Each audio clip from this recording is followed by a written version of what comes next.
Welcome back to my channel. In today's episode, we are going to learn about matter.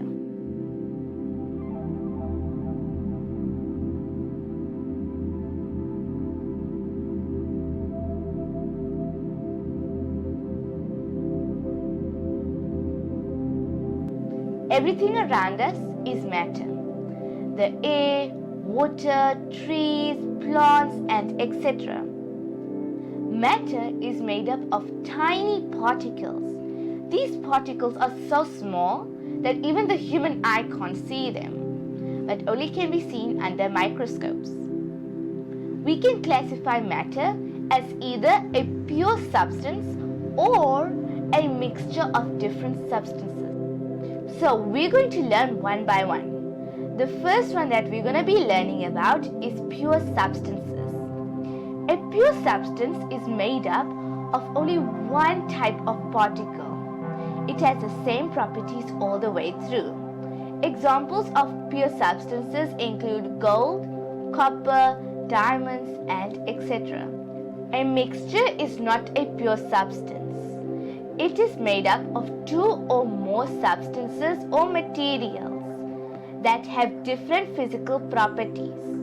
Physical properties are the special characteristics of the substance that we use to describe it. When we physically mix two substances, the particles of one of the substance moves in between the particles of the other substance. The different parts of the mixture do not join together or combine. The different parts of a mixture can be combined in any amount. In some kinds of mixtures, the substances that we mix together can still keep all of their own physical properties. For example, in a mixture of raisins and nuts, the properties of the raisins and the properties of the nuts remain the same. They are just mixed together. Sometimes we cannot see the different parts of the mixture. For example, salt water is a mixture of salt and water.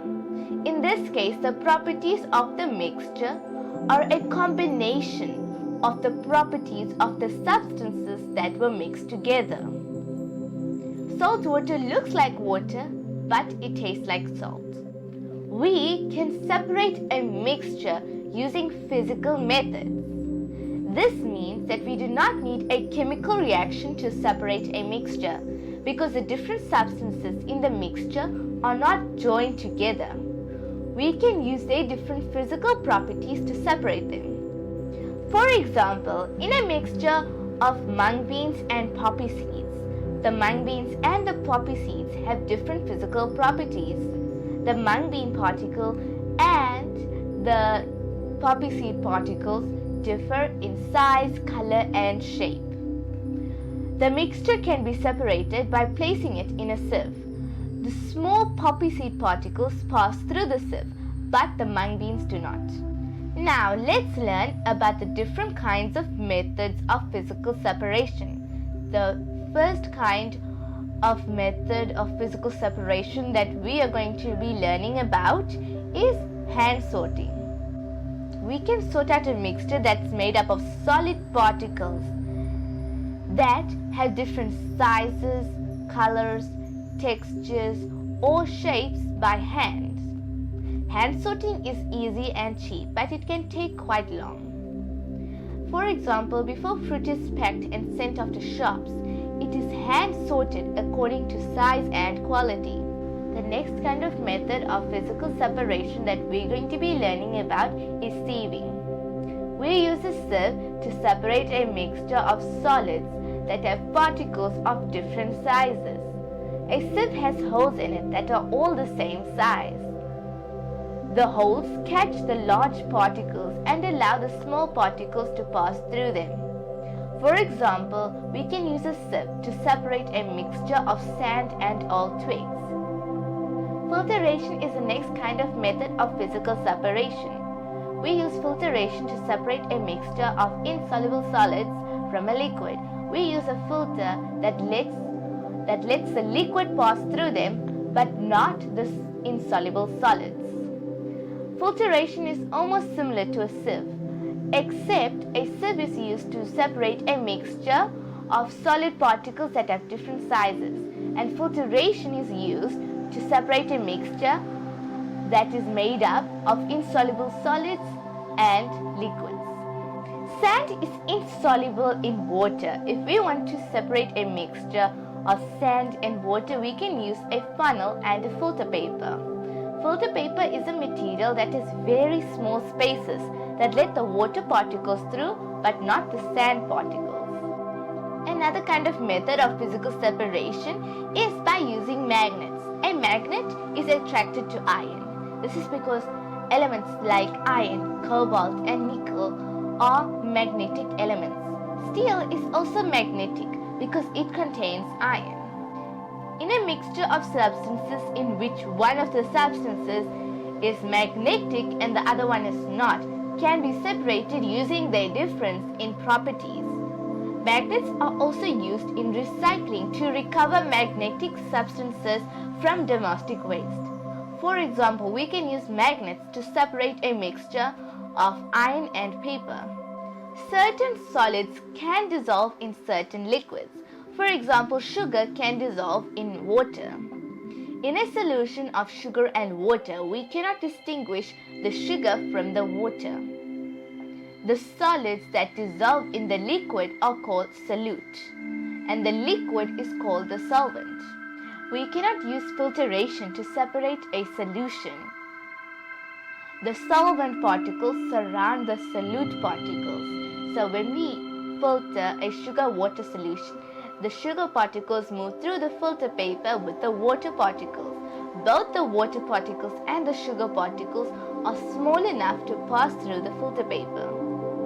Evaporation is another method of physical separation. We use evaporation to separate a solid solute that dissolved in a solvent which is now a solution.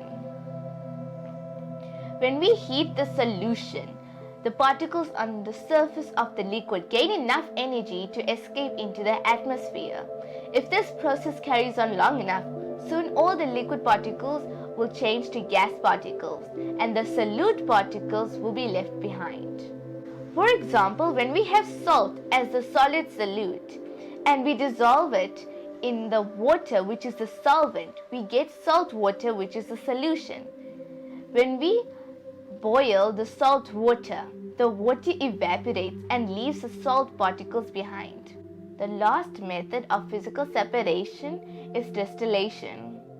If we want to collect both the solute and the solvent, when we evaporate the solution, then we use distillation. Distillation involves evaporation followed by condensation. Heat the solution so that the solvent particles evaporate. Instead of letting the solvent particles escape into the atmosphere, collect the vapor.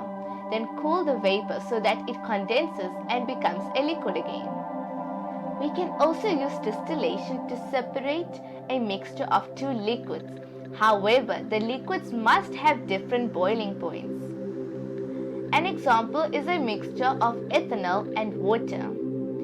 Ethanol is an alcohol that has a boiling point of 78 degrees Celsius, which is lower than the boiling point of water.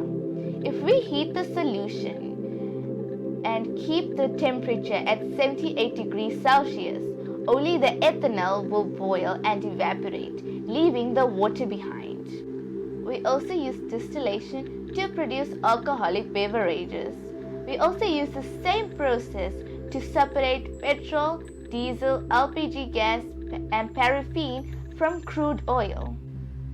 The other type of method used to separate is called chromatography. In chromatography, we are using color. Pigments are special substances that give color to living tissues, certain materials, paint, and ink. We can use chromatography to separate a mixture of different pigments. Some pigments dissolve more easily than others.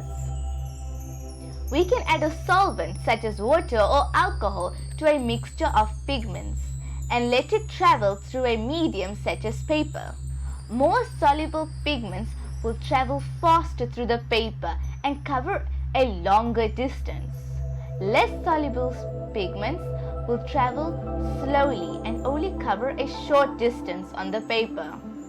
In this way, we can identify the different pigments that were used to make the ink. Thank you for watching this video. If you find this video informative, then please like, share and subscribe to my YouTube channel. I'll come up with another video. Till then, signing off, Shani Maria Shinoy. Bye bye. Catch you next time.